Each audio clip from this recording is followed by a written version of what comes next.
Aujourd'hui, hommage au tatouage et aux sourcils bizarres, puisqu'on va parler du vice-capitaine de la 6ème division, Renji Abarai.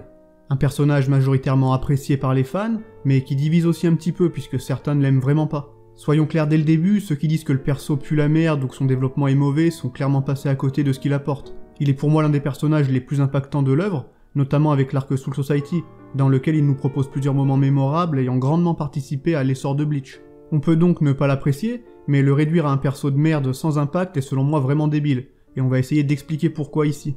Mais avant ça, comme toujours, je vous remercie pour votre soutien et votre enthousiasme. Ça fait vraiment plaisir et c'est la source principale de motivation pour continuer à faire ces vidéos. Bien sûr, si vous voulez soutenir et partager la passion de Bleach au maximum, n'oubliez pas de claquer vos bankai sur le bouton like, et maintenant que tout est dit, parlons de Renji Abarai.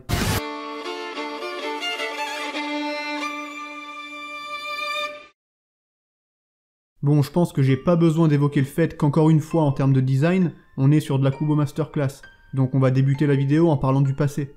L'histoire de Renji commence au Rukangai, dans le district d'Inuzuri qui est l'un des pires quartiers de Soul Society. En tant que gamin sans famille, il était obligé de voler pour bouffer, le pauvre, et c'est à cette époque qu'il a fait la rencontre de Rukia, qui était elle aussi seule dans ce fameux district. Ils ont donc vécu dans la pauvreté pendant des années avec leur bande de potes, avant de finalement prendre la décision de devenir des Shinigami, après que leurs amis soient morts, dans le but d'échapper à cette vie de merde. Déjà dotés d'une pression spirituelle plus élevée que la moyenne, ils y parviendront sans trop d'encombre et avec ça, adieu la vie de misère. Mais c'est à ce moment-là que la relation entre Rukia et Renji va prendre un réel tournant. À ce stade-là, ils sont comme deux meilleurs amis, et sont très proches après avoir passé 10 ans ensemble au Rukangai. Mais c'est quand Rukia va être approchée par le clan Kuchiki que les choses vont changer. Comme vous le savez, la noble famille souhaite l'adopter, ce qui en soi est quelque chose d'incroyable. Elle est partie de rien et aujourd'hui une famille noble souhaite l'enrôler, et lui donner un poste au sein de la 13ème division. Cependant, elle sait comme Renji que rejoindre les Kuchiki les forcerait à s'éloigner, et on voit clairement que ça la bouleverse un peu. C'est là que Renji, apprenant la nouvelle, va tout faire pour que Rukia accepte leur proposition, comme nous le montre ce jeu d'acteur incroyable. Il sait que c'est le mieux pour elle, et que c'est une opportunité qu'elle aura qu'une seule fois, mais en même temps il va aussi se convaincre qu'au vu de son statut de chien errant comme il le dit, il a plus aucun droit d'être proche de Rukia. Celle-ci, qui a certainement compris ses intentions, le remerciera avant de s'en aller, et je trouve cette scène vraiment triste. Encore une fois, le statut de Renji, et on peut même dire son instinct, lui dicte de ne plus interagir avec elle, car elle a désormais une famille et il ne doit pas la gêner. Et tout cela est parfaitement condensé dans cette phrase de Tite Kubo, au début du tome 11 de Bleach. La lueur des flammes éclaire mes crocs qui manquent néanmoins leur cible. Je ne vis que dans l'espoir que ma gorge ne soit point déchiquetée avant que je ne voie cette étoile. Cette phrase est là pour insister sur la mentalité de Renji à l'époque, avant sa rencontre et son combat avec Ichigo. Pour lui, le fait qu'il soit un gamin un peu cassos issu du Rukangai le fait automatiquement se sentir inférieur, et il n'a même pas la motivation ou le courage d'aller à l'encontre de cela, d'aller chercher cette fameuse étoile, qui ici peut faire référence à Rukia, mais aussi aux Kuchiki en général, leur puissance, leur prestance, bref des choses qu'il ne pourra par défaut jamais posséder selon lui. C'est d'ailleurs pour cela que lors de ses premières apparitions, il ne fait que suivre des ordres bêtement, puisqu'à ce moment-là, il n'a pas du tout la force de remettre en cause quoi que ce soit, ce qui changera bien entendu après sa rencontre avec le Shinigami remplaçant. On arrive donc à la fin de l'arc Shinigami remplaçant justement, où l'on verra la première apparition de Renji dans le manga, et il a tout de même bien évolué en tant que Shinigami, puisqu'il est désormais vice-capitaine de la 6ème division. Il est donc le second de l'homme qui a adopté Rukia, et ce sont eux qui sont envoyés dans le monde réel pour la récupérer. Mais pas sans qu'Ichigo ramène sa fraise avant, pour faire comprendre aux Shinigami qu'il ne les laissera pas faire. Notre héros réussira à bien inquiéter Renji malgré tout, mais rappelez-vous que sur le moment sa force est limitée. Il va tout de même nous dévoiler Zabimaru à ce moment-là, mais c'est Byakuya qui mettra Ichigo à terre avant de récupérer sa sœur. L'important ici c'est que Renji a été touché dans son orgueil, en étant mis à mal par un humain et en étant aidé par son capitaine. Il nous est donc d'abord présenté comme un Shinigami un peu détestable, et qui se sent supérieur aux humains. Et même s'il a pas une grande estime de lui comme on l'a dit, il s'est quand même forgé un caractère. Mais on a un peu l'impression que c'est que de la gueule, ce qui entre parfaitement dans le thème du personnage justement, qui à ce moment-là a toujours ce statut de chien errant comme on l'a dit. En gros, il aboie mais il mord pas. Par contre, après l'adoption de Rukia, il n'a pas non plus abandonné l'idée de la retrouver. Il s'est même entraîné tous les jours dans le but de surpasser Byakuya, et d'après lui ce serait le seul moyen pour rétablir sa relation avec elle. Alors oui, certains vont se dire mais c'est débile, il a juste à lui parler, personne ne lui interdit. Mais il faut comprendre que dans Bleach, les nobles ont un statut particulier, et beaucoup considèrent les autres comme des merdes. On le voit d'ailleurs pendant les flashbacks lorsque Renji arrive alors que Rukia est avec les Kuchiki. Et c'est justement un des éléments qui sert encore à appuyer le fait que Soul Society représente une société archaïque, mais qui comme vous le savez changera petit à petit grâce à l'impact qu'Ichigo aura sur les Shinigami à travers le manga, à commencer par Renji et Rukia justement. Après c'est vrai qu'au tout début, il est en mode on va te ramener pour que tu crèves à Soul Society comme si ça lui faisait plaisir. Mais bon, c'est sa première apparition, donc si on nous dit direct que lui et Rukia étaient très proches, ça risquerait de désamorcer un peu la situation. Mais on verra vite qu'en réalité, Renji ne souhaite pas du tout la mort de Rukia, et quand Byakuya annonce qu'elle va être exécutée, le pauvre vice-capitaine est sous le choc. Il va malgré tout tenter de la réconforter à sa manière, et Rukia dans tous les cas n'a pas envie de paraître abattu devant lui. Mais même s'ils font en sorte de ne rien se montrer ici, les deux sont clairement secoués, et Renji se demande si cela est vraiment juste. C'est un moment important puisque c'est la première fois que Renji commence à remettre en cause une décision de Soul Society, et préfigure le développement à venir pour le personnage. C'est lors du vrai combat entre Renji et Ichigo à Soul Society que l'homme aux sourcils bizarres va enfin arriver à maturité si je puis dire, et se libérer de ces chaînes qui l'entravaient, en l'empêchant d'agir comme il le souhaitait réellement. À travers ce combat bien stylé, Ichigo va confronter sa détermination à celle du vice-capitaine, qui cette fois utilise toute sa puissance. Mais les progrès fulgurants d'Ichigo auront raison de lui, même s'il est parvenu à gravement blesser notre héros. Et c'est après sa défaite qu'il nous offre un des meilleurs moments possibles, puisqu'il réalise qu'Ichigo possède cette flamme, cette détermination folle de sauver Rukia, et qu'il est prêt à tout pour le faire, alors que lui jusque-là était en mode y a rien à faire, j'ai aucun impact, je peux pas aller à l'encontre des règles, blablabla.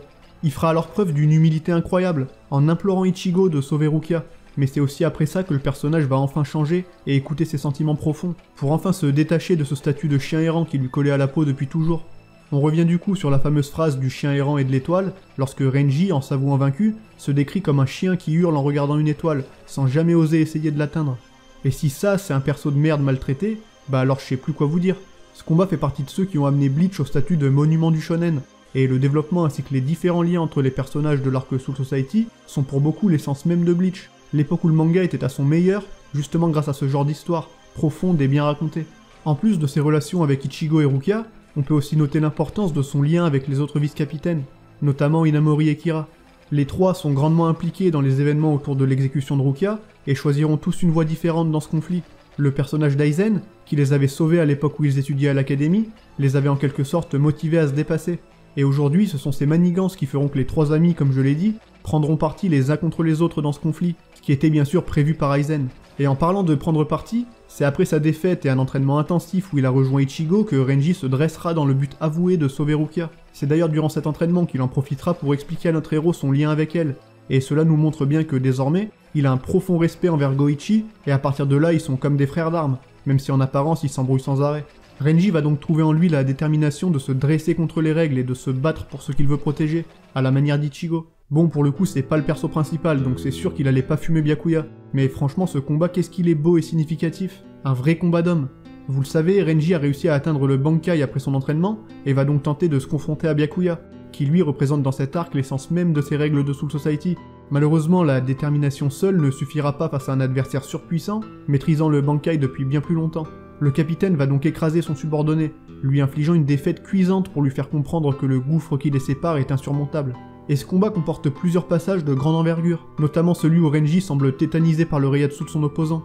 À ce moment-là, il se rappelle à nouveau que jusqu'à aujourd'hui, malgré son envie de dépasser son capitaine, ce dernier lui fait peur d'une certaine manière. C'est parfaitement retranscrit sur la première page du chapitre 140, où Renji nous dit, je cite, « J'avais peur, tout en faisant semblant de le poursuivre, tout en faisant semblant de montrer les crocs. La vérité, c'est que j'avais même peur de marcher dans son ombre, voilà tout. » Mais le Renji d'aujourd'hui est différent, et il parviendra à prendre confiance, se disant même que vu qu'il connaît bien Senbon Zakura, il ne pourra pas se faire avoir.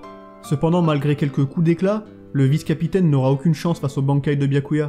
Le passage le plus marquant est probablement celui où Renji, baignant dans son sang, se relève pour faire face à son adversaire. L'image de son Zanpakuto qui se brise est stylée parce qu'elle nous montre à quel point il est déter, alors que tous les signaux nous montrent qu'il est à deux doigts de crever. Et cette planche-là, elle est juste incroyable. Il s'écroulera finalement après avoir à peine touché Byakuya du bout de son sabre désagrégé, et sera même félicité par le capitaine, puisqu'il a indéniablement fait preuve d'une détermination et d'un courage incroyable, qui méritent d'être salués. À la toute fin du combat, on a encore plus de précision sur l'état d'esprit de Renji au moment où Rukia a été adoptée. Ce passage confirme ce que je disais tout à l'heure par rapport à la noblesse, puisqu'on voit plusieurs Shinigami comme Kira et compagnie qui le confortent dans l'idée de ne plus la voir, et de ne pas la gêner du fait qu'elle soit désormais membre du clan Kuchiki. Heureusement, Renji sera après ça soigné par Anataro, et c'est pas terminé puisqu'il va à nouveau reprendre sa mission. Et quand il réceptionne Rukia après qu'Ichigo l'ait sorti du Sokyoku, c'est tellement stylé. C'est un peu les retrouvailles entre les deux, même si bon, au final Aizen va révéler son plan et récupérer Rukia, malgré la tentative de protection héroïque de son futur mari. D'ailleurs, je comprends pas comment après tout ça, certains sont encore en mode Rukia devrait finir avec Ichigo, mais bon, c'est pas le sujet. Après les événements de l'arc Soul Society, les deux pourront en quelque sorte se retrouver, et comme il le dit lui-même, si c'est arrivé, c'est en majeure partie grâce à l'impact qu'Ichigo a eu à travers cet arc, à la fois sur Soul Society, mais aussi sur les Shinigami. Vous l'aurez compris, le problème avec Renji vient certainement pas de l'arc Soul Society, mais pendant l'arc Arrancar, c'est vrai qu'il est pas souvent à l'honneur. Après en même temps on peut pas faire briller tous les persos à chaque fois, et celui-ci a déjà eu droit à beaucoup en étant une des stars de l'arc Soul Society. En arrivant sur l'arc Arrancar, le personnage est désormais considéré comme le rival / allié d'Ichigo, et les gens s'attendaient peut-être à plus pour lui, surtout en termes de combat. Car après l'avoir vu se développer et gagner en maturité, au prix de beaucoup de combats perdus, on peut s'attendre à le voir faire un peu de sale. Mais une des critiques que j'entends souvent revenir chez le perso, c'est le fait qu'il se fasse souvent botter le cul, et aussi sa tendance à souvent sortir son Bankai pour rien, surtout si on compte les fillers, les films et tout le bordel. Au fil du temps, tout ça a un peu écorné l'image du perso, et certains ont forcément oublié tous les passages mythiques qu'il nous a proposés. Son combat contre Ilfort est pas dingue, et pendant l'incursion au Ekomundo, il sera complètement surclassé par Zayel Aporo, et ne pourra même pas utiliser le Bankai à ce moment, ce qui est un peu frustrant puisque pour le coup, face à un adversaire comme Zayel, peut-être qu'il aurait eu une chance de briller. Mais bon, c'est justement pour ça que le scientifique scelle son Bankai, et au final Renji ne fera pas grand chose de plus durant cet arc. La grande partie du développement du perso se fait lors de l'arc Soul Society, et du coup son implication face à Aizen est moindre, mais il était là et a assuré son rôle, venant en aide à Ichigo avec Rukia, un peu comme pour honorer sa dette envers lui. C'est lors de l'arc Fullbring que Renji aura droit à son petit moment classe, mérité selon moi, même si bon, il n'y a pas trop matière à se vanter d'avoir mis à terre une humaine. Le moment est tout de même badass sur 20, mais son vrai fait d'armes c'est dans l'arc Quincy. Oui, on va appeler l'arc de la guerre sanglante l'arc Quincy désormais, parce que c'est plus court à dire, et on peut plus vraiment l'appeler l'arc final vu le contexte d'aujourd'hui. Bref, j'évoquais le fait que Renji était souvent critiqué pour son Bankai assez faiblard, mais ici il va enfin arriver à un niveau de maîtrise satisfaisant. Là où son Bankai n'était encore qu'un bébé lorsqu'il a défié son capitaine, après son training avec la division 0 et les conseils d'Ichibei, il parviendra à tirer la vraie force de son Bankai en apprenant son nom réel. Il passera d'ailleurs avec succès le test des Asauchi Doetsu, là où Ichigo a échoué la première fois. C'est avec ce pouvoir nouvellement acquis qu'il réussira à oblitérer The Superstar, et franchement c'est bien fait pour lui. Mais ce combat est aussi très chelou, on en a déjà parlé. Même sans Bankai, Renji avait l'air de se taper contre le Quincy qui avait détruit 2 capitaines juste avant. Et au final il le pulvérise comme si c'était rien du tout. Niveau échelle de puissance, ce combat paraît donc un peu bizarre, et son but principal est surtout de faire briller Renji. Et c'est mérité, surtout après avoir vu le Seireitei pris d'assaut par les Quincy sans rien pouvoir faire. Lors de la première attaque, il a vu son capitaine se faire voler son Bankai, et presque mourir sous ses yeux. Ce passage nous montre que la relation entre Renji et Byakuya a bien évolué. On savait bien entendu que les deux n'avaient aucune rancune l'un envers l'autre après leur combat, et que le respect mutuel qu'ils avaient en était sorti grandi. Byakuya avait aussi autorisé subtilement Rukia et Renji à rejoindre Ichigo ou Ekomundo à l'époque, mais au final on n'avait pas eu beaucoup d'interactions entre les deux après l'arc Soul Society. Les voir ici ensemble face à l'adversité est plutôt sympa, même si ce passage est dur à voir, surtout quand Renji, qui était sur le point de sortir son Bankai sous le coup de la colère, se fait rentrer dedans par The Superstar. Et on va conclure avec le moment de bromance entre Renji et Ichigo. Le vice-capitaine va avouer à notre héros qu'il est extrêmement reconnaissant envers lui, puisque comme vous le savez, c'est grâce à ses efforts qu'il a pu changer, aller de l'avant, et reconstruire sa relation avec Rukia.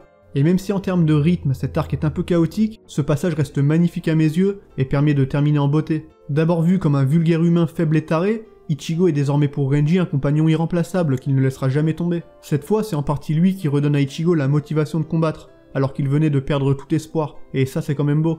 En plus, Renji fera partie des combattants principaux lors de la dernière bataille, aux côtés d'Aizen et Ichigo, ce qui encore une fois est significatif. Les deux anciens adversaires sont aujourd'hui côte à côte, et invoquent tous les deux cette détermination et ce courage qui leur ont permis de se rapprocher au début du manga, pour cette fois affronter le Quincy originel et tenter de protéger ceux qui leur sont chers. Et c'est grâce à tous ces efforts qu'au final Ichigo réussira à vaincre Yua. Et avec ça on arrive au chapitre final, qui nous montre Rukia et Renji désormais parents d'une jeune Shinigami appelée Ichika. L'évidence est donc confirmée, et pour ceux que ça intéresse, sachez qu'un light novel officiel racontant le mariage de Renji et Rukia existe. Il est dispo seulement en japonais, mais vous pouvez le retrouver en français traduit par des fans sur le site bleachroman.fr. Je vous mettrai le lien en description, vous inquiétez pas. Quoi qu'il en soit, c'est là-dessus que prend fin l'histoire de Renji Abarai, du moins pour l'instant. Je vais pas parler du one-shot ici, c'est pas le but, on aura tout le temps plus tard de parler du traitement de chaque perso si un nouvel arc est bel et bien annoncé comme on l'attend tous. Comme toujours, merci infiniment d'avoir suivi cette vidéo, j'espère qu'elle vous aura plu, et en attendant la suite, moi c'est là-dessus que je vous dis vive Bleach, et à la prochaine tout simplement.